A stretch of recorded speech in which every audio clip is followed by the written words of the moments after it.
सर्वमंगलमांगल्ये शिवे सर्वार्थसाधिके शरण्ये त्र्यंबके गौरी नारायणी नमस्तुते। नमस्कार मंडळी, सर्वात पहिले सर्वांना श्री स्वामी समर्थ। तर नवरात्रीच्या या 9 ते 10 दिवसांमध्ये आपण आपल्या कुळदेवीची जी काही उपासना करतो त्याला म्हणतात कुळदेवीचा कुळाचार करणं। आता प्रत्येक जण आपापल्या घराण्याच्या चालीरीतीनुसार किंवा परंपरेनुसार हा कुळाचार पार पाडत असतो। यामध्ये देवीची ओटी भरणे हा सुद्धा एक कुळाचाराचाच भाग आहे। आपण आपल्या घरी घट बसवत असू किंवा बसवत नसू, पण घरच्या घरी किंवा मंदिरात जाऊन आपण या काळामध्ये देवीची ओटी अवश्य भरली पाहिजे, जेणेकरून आपल्या मनातल्या इच्छा कुळदेवी नक्कीच पूर्ण करते। आणि मुख्य म्हणजे आपल्या कुळदेवीचा आशीर्वाद संपूर्ण आपल्या कुटुंबावर राहतो। तर ह्या व्हिडिओमध्ये आपण घरच्या घरी किंवा मंदिरात जाऊन आपल्या कुळदेवीची ओटी नियमानुसार कशी भरावी, नवरात्रीमध्ये ओटी कशी भरायची, कधी भरायची आणि ओटी का भरायची, आणि त्यानंतर जर कुळदेवीची ओटी भरायची म्हटली की बघा बरेचसे बारीक सारीक गोष्टी असतात की आपल्याला त्या आठवणीने त्या ओटीच्या सामानामध्ये किंवा ओटीचं जे भरण्याचं जे साहित्य आहे तर त्यामध्ये आपल्याला आधीच पूर्वतयारी करून आपल्याला ठेवायची असते। अशी संपूर्ण माहिती आपण आजच्या व्हिडिओमध्ये पाहणार आहोत, तेव्हा व्हिडिओ संपूर्ण पहा। तुम्हाला जर ही माहिती उपयुक्त वाटली किंवा तुम्हाला हा जर व्हिडिओ आवडला तर इतरांपर्यंत सुद्धा जास्तीत जास्त शेअर करा। अजूनपर्यंत तुम्ही चॅनलला सबस्क्राईब केलं नसेल तर चॅनलला पटकन सबस्क्राईब करा आणि व्हिडिओ पाहत असताना कमेंटमध्ये आपापल्या कुळदेवीचं नाव लिहायला अजिबात विसरू नका। चला तर लगेचच व्हिडिओला सुरुवात करूया। सर्वात पहिल्यांदा तर आपण हे जाणून घेऊयात की बघा नवरात्रीमध्ये आपण आपल्या कुलस्वामिनीची ओटी नेमकी कधी भरावी। तर बघा पहिला नियम आपल्याला हा सांगतो की नवरात्रीमध्ये अगदी कोणत्याही दिवशी आपण कुळदेवीची ओटी भरली जाते, पण बघा म्हणजेच काय तर घटस्थापनेपासून ते दसऱ्यापर्यंत आपण जोपर्यंत घटस्थापना विसर्जनापर्यंत जेव्हा तुमची इच्छा होईल त्यातला कोणताही एक दिवस निवडा आणि त्या दिवशी तुम्ही देवीची ओटी भरा। पण दुसरा नियम आपल्याला सांगतो की नवरात्रीमध्ये 7व्या माळेपासून पुढे देवीची ओटी भरावी। याचं कारण सुद्धा तसंच आहे। आपण गौराईची ओटी कधी भरतो, जेव्हा त्यांची पाठवणी करण्याची वेळ येते तेव्हा।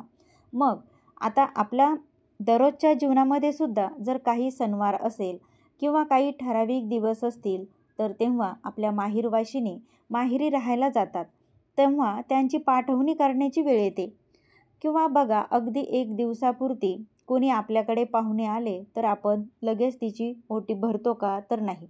तर किंवा तिला साडी चोळी कधी देतो, तिची पाठवणी करण्याची वेळ येते तेव्हा।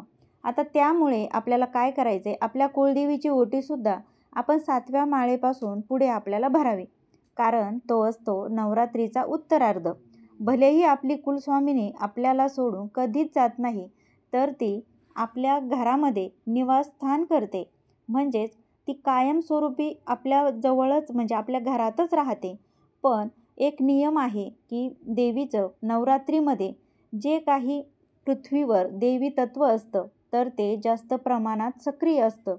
त्यामुळे जेव्हा नवरात्राचा उत्तरार्ध होण्याची वेळ येते, सांगता करण्याची वेळ येते, तेव्हा आपण 7वी माळ, 8वी माळ किंवा 9वी माळ यातल्या कोणत्याही एक दिवस निवडून आपण देवीची ओटी भरू शकतो।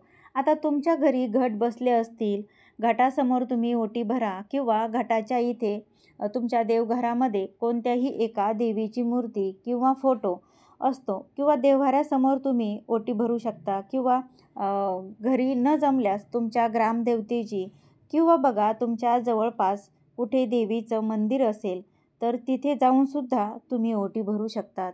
तसेच बघा देवीची ओटी ही तुम्ही सकाळ, दुपार, संध्याकाळ कुठल्याही वेळेत म्हणजे या तिन्ही पण वेळेत तुम्ही ओटीही भरू शकता। आता बघा कुळदेवीचं रक्षण आपल्याला प्राप्त करून घ्यायचं असेल तर बघा त्यासाठी आपल्याला ओटीही भरायचीच आहे। तर आपल्या मनातल्या सगळ्या काही ज्या काही मनोकामना आहेत त्या पूर्ण करण्यासाठी आपल्याला देवी आईची म्हणजेच आपल्याला आपल्या कुलस्वामिनीची ओटी भरायची आहे। तर आता ओटी का भरतात हे जाणून घेऊया। तर बघा ओटी भरणे हा भारतीय संस्कृतीतील एक महत्त्वाचा संस्कार आहे। सुवासिनीला संतान प्राप्ती व्हावी म्हणून ओटी तिची भरली जाते. आता संतान प्राप्तीच्या आशीर्वादाचे हे एक प्रतिकात्मक स्वरूप आहे. एवढंच नाही तर हा सौभाग्यवतीचा एक आदर सत्कारसुद्धा असतो. त्याचप्रमाणे आपल्याला ज्या देवीमुळे हे सौभाग्य मिळालेलं आहे तिच्याप्रती कृतज्ञता म्हणून आपल्याला नवरात्रीमध्ये कोणत्याही दिवशी किंवा जमल्यास अष्टमी आणि नवमीला तुम्हाला देवी आईची आपल्याला ओटी भरायची असते. आता वर्षभरामध्ये कुठल्याही मंगलप्रसंगी तुम्हाला तुमच्या कुलदेवीची ओटीही भरायचीच असते. आता कारण बघा, तुम्हाला कळालं असेल की आता ओटी भरण्याची पद्धत जवळपास 99% सारखीच असते, पण 1-2% इकडे तिकडे होऊ शकतं. आता ओटी भरण्याची पद्धत जी काय आहे तर ती वेगळी असू शकते. पण बघा, ओटी भरताना काही गोष्टी आपल्याला लक्षात ठेवूनच आपल्याला ओटी भरायची असते की जेणेकरून त्या ओटी भरल्याचं फळ आपल्याला मिळेल. आणि ओटी बघा कधी पण तुमच्या यथाशक्तीने भरायची असते, फक्त ती मनापासून भरायची असते. आता आपण जाणून घेऊयात की देवीच्या ओटीच्या साहित्याबद्दल. आता देवीची ओटी कशी भरावी, तर ओटी भरण्यासाठी साहित्य काय लागतं ते प्रथम आपण जाणून घेऊयात. तर बघा, ओटी भरण्यासाठी सगळ्यात पहिले एक साडी किंवा एक ब्लाऊज पीस किंवा खण, तसेच शृंगाराचं साहित्य, दक्षिणा, एक पाण्याचा नारळ, तो शेंडी असलेला, बदाम, हळकुंड, सुपारी, मुठभर तांदूळ, एक फळ, खाण्याचा विडा, हळदी कुंकू, हिरव्या किंवा लाल 5 किंवा 7 बांगड्या. आता खारीक खोबऱ्याचा तुकडा, गजरा किंवा देवीला वाहण्यासाठी हार किंवा फुले. आता हे सर्व साहित्य आपल्याला ओटी भरताना साडीवरती ब्लाऊज पीस व ब्लाऊज पीसावरती हे साहित्य ठेवायचं आहे. आता ओटी कशी भरायची, तर बघा, सर्वात पहिले तुम्हाला आपल्याला एक ताट घ्यायचं आहे. त्या ताटामध्ये बघा तुम्हाला एक ती साडी ठेवायची आहे. तर शक्यतो देवीच्या ओटीमध्ये नऊवारी साडी ठेवली जाते. तर बघा, ती साडी बऱ्यापैकी तुम्हाला छान अशी उलगडून ठेवायची आहे. घडी जी आहे ती थोडीशी आपल्याला उलगडून ठेवायची आहे. आणि देवीला जी आपण साडी अर्पण करतो तर ती सुती किंवा रेशमी असावी, कारण सुती आणि रेशीम धाग्यांमध्ये देवतांकडून येणाऱ्या सात्विक लहरी ग्रहण करण्याची किंवा त्यांना धरून ठेवण्याची क्षमता जी आहे ती इतर धाग्यांपेक्षा जास्त असते. आता म्हणून ओटीतली जी काही साडी आहे तर ती नऊवारी किंवा ती रेशमी किंवा सुती असावी. आता काठपदराची साडी असावी. तर बघा, ह्या गोष्टी आहेत की साडी घेण्यासाठी ह्या आपल्याला लक्षात ठेवायच्या आहेत. आता तुम्ही खण देताय म्हणजे ब्लाऊज पीस देताय, तर ब्लाऊज पीस पण शक्यतो अशा पद्धतीचा असावा जसं की रेशीम, सुती वगैरे किंवा थोडंसं काठ असलेला. तर यानंतर दुसरी गोष्ट म्हणजे 6 वारी साडीपेक्षा 9 वारी साडी का अर्पण केली जाते, कारण 9 वारी साडीला 9 वार असतात, 9 स्तर असतात. हे देवीचे कार्य करणारे 9 रूप जे आहेत तर ते दर्शवत असतात. म्हणून 9 वारी साडी अर्पण करण्याला जास्त महत्त्व आहे.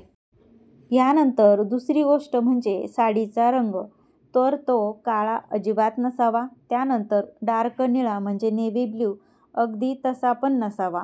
म्हणजे तुम्ही शक्यतो ओटीमध्ये बघा लाल, केशरी, पिवळा, हिरवा, जांभळा, नंतर गुलाबी अशा रंगाची साडी जी आहे तर ती तुम्ही निवडू शकता. तर बघा, आता एका ताटामध्ये आपल्याला अशी साडी घ्यायची आहे की ती अशी ठेवायची आहे आणि त्यानंतर त्यावर आपल्याला खण किंवा ब्लाऊज पीस ठेवायचा आहे.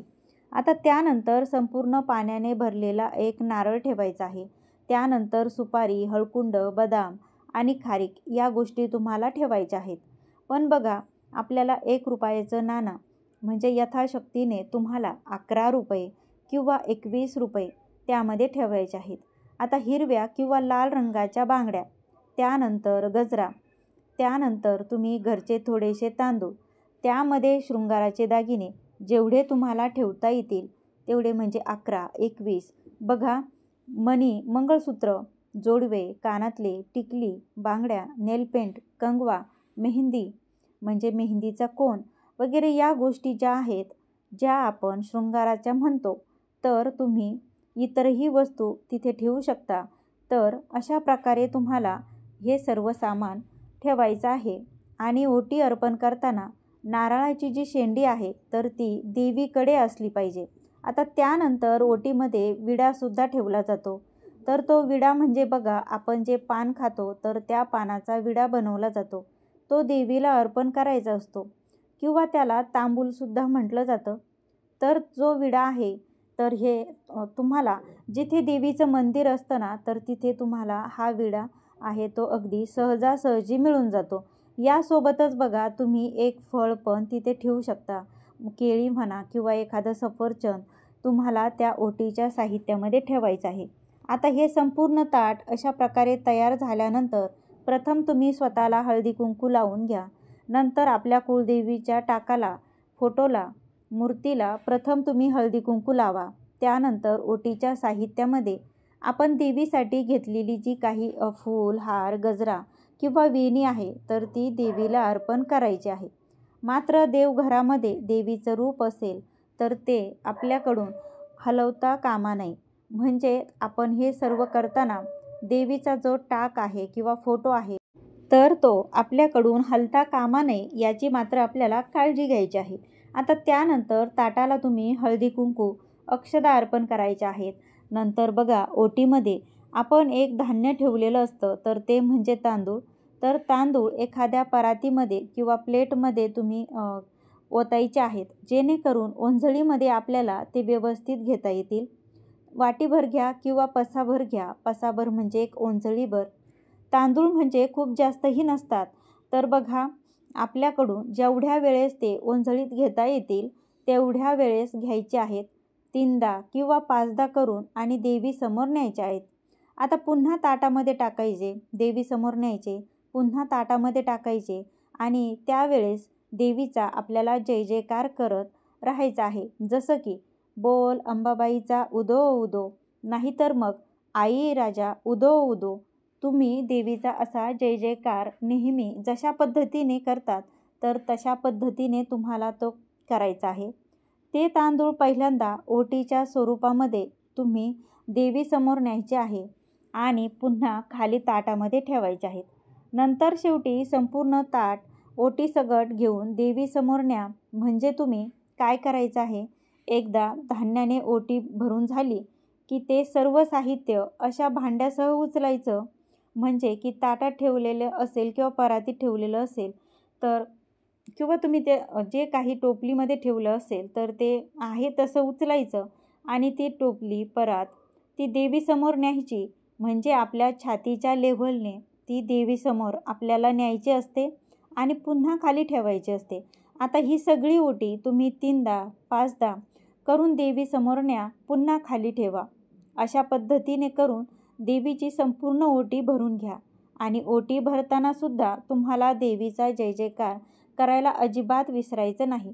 आता पानाचा विडासुद्धा तुम्ही देवीच्या मूर्तीजवळ किंवा फोटोसमोर किंवा ओटीमध्ये तसाच ठेवून दिला तरीसुद्धा चालेल. देवीकडून चैतन्य मिळावे मनामध्ये तुम्ही देवीला अगदी मनापासून प्रार्थना करा की हे देवी आई गं, मी तुला ही ओटी माझ्या यथाशक्तीने अर्पण करत आहे. तर काही इच्छा असेल तर ती तुम्हाला सांगायची आहे.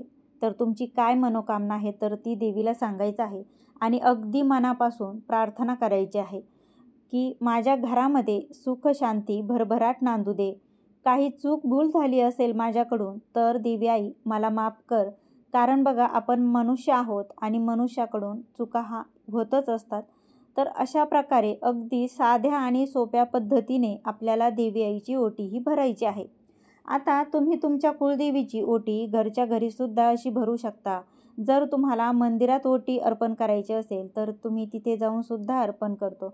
पण बघा, आपण जर तिथे देवी आईच्या मंदिरात जाऊन जर आपण ओटी अर्पण केली तर आपल्याला तिथे प्रसाद मिळतो किंवा देवीचा हार वगैरे आपल्याला मिळतो. तर तो आपल्याला घरी घेऊन येऊन आपल्या देवघरामध्ये तो ठेवायचा आहे. पण बघा, समजा तुम्ही घरी ओटी भरली तर त्या वस्तूंचं काय करायचं. तर आता ओटीतल्या ज्या काही जे शृंगाराचे सामान आहे, दागिने आहेत, साडी वगैरे या सर्व गोष्टी आहेत त्या आपण स्वतः घरातील महिला वापरू शकतात. त्या पण वापरायच्या आहेत आणि खायच्या ज्या गोष्टी आहेत तर त्या आपल्या घरातल्या सगळ्यांनी प्रसाद म्हणून खायचे आहेत. आता दक्षिणा जी आहे तर ती तुम्ही वापरू नका. ती तुम्ही एखादं जवळपास मंदिर असेल तर तिथे दानपेटीमध्ये तिथे तुम्ही टाकू शकता. आता सगळ्याच वस्तू वापरायच्या आहेत, तर ज्या वस्तू वापरायच्या आहेत तर त्या तुम्ही वापरा. किंवा बघा तुम्ही देवीला आपण अर्पण केलेल्या वस्तू मासिक पाळीमध्ये अजिबात वापरू नये. आणि ही एक गोष्ट तुम्ही नक्की लक्षात ठेवा. आणि ओटीच्या ज्या काही हिरव्या बांगड्या आहेत त्या लहान असतील तर तुम्ही त्या तुळशीला पण घालू शकता. आणि जर तुमच्या मापच्या असेल तर तुम्ही स्वतः त्या वापरू शकता. आता ओटी भरून झाल्यानंतर आपण काय करायचं की पाण्याने एक चौकोन काढायचा आहे. म्हणजेच आपण काय तर आपल्या बोटांना थोडंसं पाणी लावायचं. ज्याप्रमाणे आपण नैवेद्य देवांना अर्पण करण्यासाठी जसा पाण्याने भरलेला चौकोन काढतो तर तसा काढायचा आहे. त्यावर आपल्याला शिध्याचे ताट ठेवायचे आहे. तर बघा शिधा म्हणजे काय. आता शिधा हा देवीची ओटी भरताना अवश्य अर्पण करायला पाहिजे. आता त्याशिवाय देवीची ओटी ही अपूर्ण मानली जाते.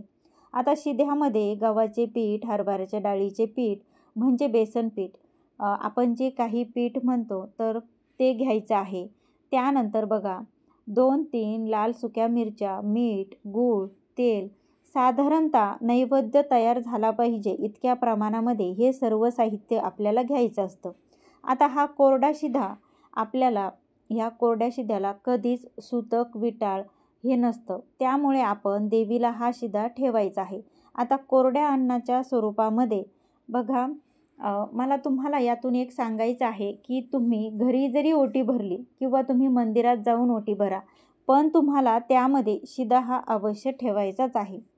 आता जर तुम्ही घरी ओटी भरलेली असेल किंवा ओटीतला शिधा जो आहे तर तो तुम्ही पुन्हा अन्नपदार्थांमध्ये ते पदार्थ टाकून वापरू शकता. किंवा एखाद्या गरिबाला अन्नदानाच्या स्वरूपामध्ये तुम्ही हा शिधा देऊ शकता.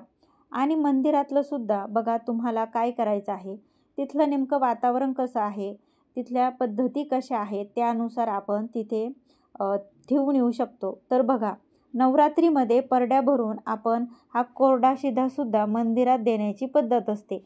हा शिधा तुम्ही ओटी भरल्यावर देऊ शकता किंवा नंतरही देऊ शकता.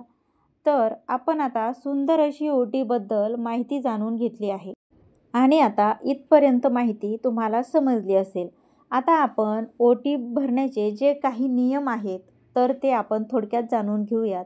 तर बघा आता ओटी भरताना काही गोष्टी आपल्याला लक्षात ठेवूनच ओटी भरायची आहे. आपल्या यथाशक्तीने ओटी भरा, पण ती मनापासून भरा. कोणी सोन्या चांदीचे दागिने देतं, कोणी महागडे अगदी 20,000च्या साड्या घेतं, तर कोणी सोन्याचं मुकुट देतं, चांदीचं काही देतं आणि देवीला दान करत असतं. आता ओटीमध्ये एवढं त्यांनी जे काही मोठं घेतलं म्हणजे देवी पावणार आहे असं काही नाही. अगदी तुम्ही छोटासा एक ब्लाऊज पीस आणि नारळाची ओटी भरली म्हणून देव माझ्यावर पावणार नाही तर असं नाही. आपण देवीला मनापासून केलेली भक्ती जी आहे ती जास्त प्रिय असते. मनापासून कुठलीही गोष्ट केली ना मग देवी आई आपल्या हाकेला नेहमी धावून येते. म्हणून यथाशक्तीने तुम्हाला ओटीही भरायची आहे. आता अगदी ज्यांना या प्रकारातली साडी किंवा वस्त्र घेणे शक्य होणार नाही त्यांनी नवीन कोऱ्या ब्लाऊज पिसाने किंवा तुम्हाला माहिती असेल देवीला एक लाल रंगातली चमकदार ओढणी किंवा तिला चुनरी असं सुद्धा म्हटलं जातं, तर ती सुद्धा वस्त्र स्वरूपात अर्पण करण्याची पद्धत आहे. तुम्ही त्याने देवीची ओटी भरली तरीसुद्धा चालेल. समजा तुम्हाला कधी नाविलाजाने नारळ उपलब्ध झाला नाही तर तुम्ही एखादं फळ, सुपारी वापरली तरीसुद्धा चालेल. तसेच ओटीमध्ये लिंबूही ठेवतात. आता बघा आपल्याला 1 वाटी धान्य लागतं तर त्यामध्ये प्रामुख्याने तांदळाचा समावेश करावा लागतो आणि ते न तुटलेले अख्खे तांदूळ तुम्हाला यासाठी घ्यायचे आहेत. आता तांदूळच का घेतले जातात तर तांदूळ हे पूर्ण अन्न मानलं जातं आणि धार्मिक मान्यतेनुसार पृथ्वीवर सगळ्यात पहिले तयार झालेलं धान्य म्हणजे तांदूळ. आता म्हणून ते ओटी भरण्यासाठी साधारणतः बरेच जण असंही विचारतात की देवाच्या पूजेमध्ये तांदळाचाच वापर का जास्त होतो. त्यासाठी पौराणिक कथा देखील सांगितली जाते. तांदूळ या धान्याकडे एक प्रकारे शांतीचं प्रतीक म्हणून बघितलं जातं. त्याचा पांढरा रंग म्हणून त्यामुळे सुद्धा देवीची ओटी भरायची असेल तर बघा, किंवा लग्नाच्या अक्षदा असतील किंवा देवपूजेमध्ये का होईना तांदळाचा वापर जास्तीत जास्त केला जातो. साधारणतः तुमच्या दोन्ही हाताच्या ओंजळीमध्ये मावेल एवढं धान्य तुम्ही ओटी भरण्यासाठी वापरू शकता, किंवा याहून तुम्हाला जास्त घ्यायचं असेल तर ते सुद्धा चालेल. म्हणजेच पसाभर किंवा एक वाटी तांदूळ घेतले तरीसुद्धा चालेल. देवीला आवडणारा रजोगुणी पानाचा विडा तुम्हाला घ्यायचा आहे. पण पानाचा विडा घेताना सुद्धा त्यामध्ये सुपारी किंवा तंबाखू नसली पाहिजे आणि चुनासुद्धा नसला पाहिजे, हे तुम्ही पाहून घ्यायचं आहे. आता तांबूल किंवा पानाच्या विड्यामध्ये शक्यतो बडीशेप किंवा मग गुलकंद लावलेला असेल तर अशा पद्धतीचा तुम्ही तो तांबूल घ्या. समजा तुम्हाला विडा बनवायला जमत नसेल तर तुम्ही विड्याच्या पानावर फक्त थोडीशी बडीशेप आणि खडीसाखर त्यावर ठेवली तरीसुद्धा चालणार आहे. फक्त विड्याचं पान या ओटीच्या साहित्यामध्ये ठेवलं तरीसुद्धा चालणार आहे. आता बघा, ओटीमध्ये तुम्ही खारीक, सुपारी, बदाम, हळकुंड आणि एक छोटा खोबऱ्याचा तुकडा असं ठेवणार आहात. पण हळकुंड ठेवताना ते लेकूरवाळंच असावं, म्हणजे ज्याला फाटे फुटलेले असते असं हळकुंड घ्यायचं आहे. अशा पद्धतीचे हळकुंड आपल्याला घ्यायचं, कारण बघा, हे हळकुंड वंशवृद्धीचे प्रतीक म्हणून त्याच्या पूजा साहित्यामध्ये हळकुंडाचा समावेश होतो. आणि जे फक्त सिंगल हळकुंड म्हणजे तुटलेलं जे असं असतं तर ते कधीच पूजेमध्ये किंवा ओटी भरण्यासाठी म्हणून वापरायचं नाही. आता घरच्या घरी नवरात्रीमध्ये देवीची ओटी भरलेली असेल तर संपूर्ण दिवसभर ती आणि रात्रभर ती ओटी देवीच्या समोर आहे तशीच राहू द्या आणि दुसऱ्या दिवशी सकाळी उचलून मग तुम्ही ती घ्या. साहित्य कशा पद्धतीने वापरायचं हे तुम्ही ठरवू शकता. देवीची ओटी भरण्याचं मुख्य कारण हेच आहे की यामुळे आपल्याला एक प्रकारचं चैतन्य मिळतं. देवीची जी काही आध्यात्मिक ऊर्जा आहे तर ती आपल्याला प्राप्त होते आणि देवी आपल्या संपूर्ण कुटुंबाचं कल्याण करते. त्यामुळे देवीला अशा पद्धतीने साडी चोळी ओटी अर्पण करणं खूप महत्त्वाचं असतं. यालाच कुळाचार करणं असं सुद्धा म्हणतात. देवीला मानपान देणं असं सुद्धा म्हणतात. तर आपल्याला या नवरात्रीच्या दिवसांमध्ये आपल्याला आपल्या कुलदेवीला मानपान द्यायचा असतो. तर त्यामुळे अवश्य ओटी भरा. आता बघा, ओटी ही प्रत्येकानेच भरावी, प्रत्येक स्त्रीने भरावी. पण बघा, काही जणांचा असा म्हणजे प्रश्न पडलेला असतो की कोणी प्रेग्नेंट आहे, तर मग आता काहींना प्रश्न पडू शकतो का आता मी गरोदर आहे तर मी ओटी कशी भरू शकते का? तर बघा, तुमच्या घरातील कुणीही गरोदर महिला असेल किंवा तुम्ही स्वतः गरोदर महिला असाल आणि ही माहिती तुमच्यापर्यंत पोहोचते आणि तुमची इच्छा होती की मला आता कुलदेवीची ओटी भरायची आहे, तर मी आता काय करू? तर बघा, देवीची ओटी नवरात्र काळामध्ये भरली तरीसुद्धा चालतं. तुम्ही एकटीच महिला असाल तर या व्यतिरिक्त घरामध्ये तुमचे मिस्टर असतील म्हणजे पुरुष मंडळी जे कुणी असेल तर त्यांनी ओटी भरली तरीसुद्धा चालतं. आता तुम्ही प्रेग्नंट आहात आणि तुमची खूप इच्छा आहे की मला ओटी भरायचीच आहे आणि पुरुष मंडळी पण काही कारणास्तव समजा त्यांना पण वेळ नाही तर ओटी भरायचीच आहे, तर तुम्ही काय करा, आता ऑलरेडी तुमची ओटी ही भरलेलीच असते. जेव्हा तुमची डिलिव्हरी होईल त्यानंतर तुम्ही बाळाला घेऊन दर्शनासाठी आपल्या कुलदेवीला जायचं आहे आणि त्यावेळेस तुम्ही देवी आईची ओटी ही भरू शकता.